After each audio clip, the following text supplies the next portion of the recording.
Hi friends, காலையில் இன்றைக்கி சாப்பாடு ரெடி பண்ணுறதுக்கு சோறு வெந்துக்கிட்டு இருக்கு. கொதிக்கட்டும். இந்த பக்கம் இன்னொரு அடுப்பில் கொய்யா கொழுந்தை கொதிக்க வைக்கிறதுக்கு தண்ணி காய்ஞ்சிருச்சு.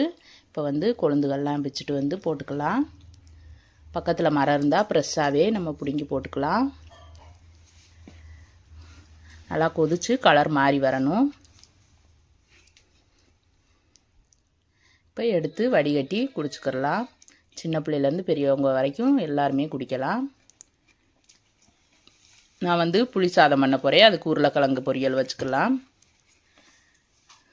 எண்ணெய் ஊற்றி கடுகு கருவேப்பில் போட்டு உருளைக்கிழங்கு வெட்டி வச்சதையும் போட்டு மிளகாய் பொடி, பெருங்காய பொடி, மஞ்சள் தூள், உப்பு போட்டு மூடி வச்சிடலாம். இந்த பக்கம் புளி சாதத்துக்கு எல்லாம் தயாராகிடுச்சு.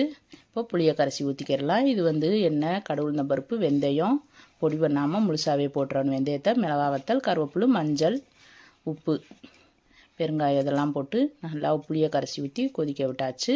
இந்த பக்கம் முட்டை அவிச்சு வச்சுருக்கேன். அதை வெறுமனே சாப்பிடாட்டினா மிளகாத்தூளும் மஞ்சள் தூளும் உப்பும் போட்டு எண்ணெய் ஊற்றி அதில் போட்டு பிரட்டி எடுத்துக்கலாம்.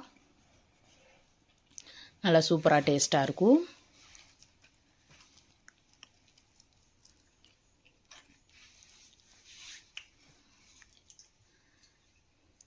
ஸ்கூலுக்கு நான் முட்டையத்தையும் கொடுத்து விட போகிறேன். ஒரு பிள்ளைக்கு உருளைக்கிழங்கு, ஒரு பிள்ளைக்கு முட்டை, அதனால் ரெண்டையுமே வச்சாச்சு. கொஞ்சம் பரோட்டா மிச்சம் இருந்துச்சு, அதையும் முட்டையை போட்டு கிண்டி வச்சுட்டு நல்லா சூப்பரான சாப்பாடு காலையிலே தயாராகிடுச்சு.